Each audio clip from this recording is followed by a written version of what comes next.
Tears of the Kingdom is a video game that is a lot more than what initially meets the eye when it comes to its themes. This is a video game whose imagery is born straight out of satanic influence, satanic lore, and dark symbolism. And I'm going to be exposing all of this today and in future videos. So let me preface this by saying that I have been a huge Zelda fan all of my life. I've supported this series with countless amounts of my money, and its themes have always held dear to my heart. I've loved Zelda forever. I've always been a huge Zelda fan. This is not born out of hatred for the series. This is not born out of, just being some hater, some Xbox guy, some Xbot or something. No, it's not that. I started off my Zelda journey with the Wind Waker when I was just a young boy, and I've played all of the 3D games since then. This is not at all the type of video I would have ever expected to have made in my lifetime. I'm not looking for attention. I merely want to inform you and everyone who gets involved with this game, Tears of the Kingdom, of what it is that's being pushed into this game. Because as a Christian, this stuff is quite frankly pure evil and clear desensitization. I don't care how you frame it, I don't care how you see it, that is the truth here, and I'm going to prove it to you. Rauru, the Sage of Light. Now, make sure you remember that term, light, and I'll be reminding you it throughout this talk. He is a character in Tears of the Kingdom that physically seals away Ganondorf beneath Hyrule Castle via his light powers. And so, from the very start, we are informed that Rauru is the good guy. Rauru is on our side. Rauru is on the side of goodness. Because of course, Ganondorf is the bad guy, the villainous guy throughout the entire series of Zelda. And here is a detailed image of Rauru.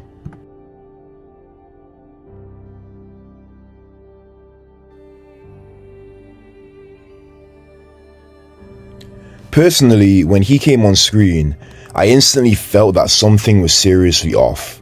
Something about him did not look right, and I've seen many others online say the same thing.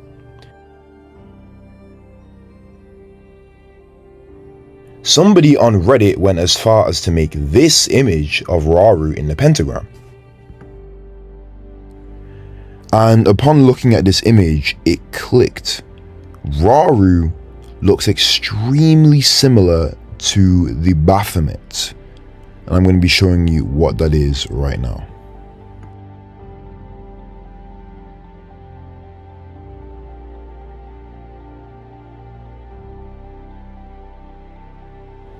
The Baphomet is a symbol heavily associated with Satanism and the occult.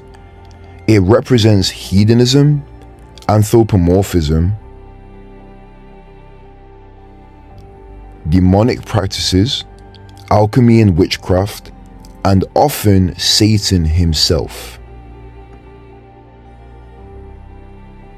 The goat-like appearance and goat color, the beard, the symbol on the forehead, the demonic-like horns coming out of the head, the actual goat nose, the structure of his face. Now, some may call this a reach, but I would personally say that we haven't looked deep enough into it yet, as the symbolism in this game goes far beyond Rauru's appearance alone. So hold your horses, or goats if that's what you prefer, and let me give you some further evidence. In the Bible, 2 Corinthians chapter 11 verse 14 KJV states, "And no marvel, for Satan himself is transformed into an angel of light." Now you remember at the start how I told you, remember that term about Rauru, light. He is the bearer of light, the king of light, as the other sages refer to him as. We all, gathered here, swear on our lives to serve Rauru, the King of Light.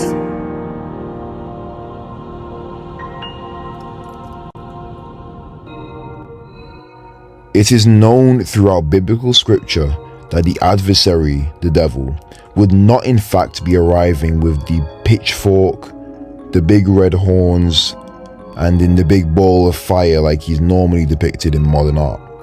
No. Satan would be arriving before us as the angel of light, which would of course be a light of light. What is this Baphometic creature in the game known to be? Rauru. Rauru is the Sage of Light, the King of Light, as I mentioned before. He is known to be the bearer of light, and he seals Ganon away with his power of light. He attacks Ganondorf's troops with his power of light. Rauru's shrines throughout the game provide Link with a literal blessing of light, making sure that you know this Baphomet, Rauru, is in fact the angel, good guy, bringer of light. Okay? Rauru can repel or destroy evil with his power of light. I think you get the picture. Rauru is all about light. That's his power. That is his name, that is his stature, that is his status. The congruences with what the Holy Book states, and this figure is abhorrently apparent. I'm reminded of Revelation chapter 12 verse 9, which states, "And the great dragon was cast out, that old serpent called the devil and Satan, which deceiveth the whole world. He was cast out into the earth, and his angels were cast out with him." Initially, my general gatherings about the satanic influence in the newest Zelda game ended there, until I came across something that absolutely jolted me to make this video in the first place. This symbol of two eyes with a lotus stem and a lotus bud above the head, and what seems to be wings or horns beside the lotus. At first, I thought this image just represented a secret stone placed on the forehead, similar to how Ganondorf had his secret stone. But quite clearly, this oval-shaped figure was not in fact a secret stone, as the secret stones do not have these flower-like ridges enclaved upon the stone, nor would it be this shape even in pure symbolism, as the secret stone is curved, whereas this symbol here is just plain oval. Now, if you look throughout the land of Tears of the Kingdom, there are lotus buds everywhere, on the Zonai Ranger constructs, on the Sky Island structures, on the ears of the other Zonai character, Minoru, on the light device, in the depths, and various other locations that I may not have found yet. In the Forgotten Temple, this exact lotus bud is shown to have opened up, revealing the secret stones.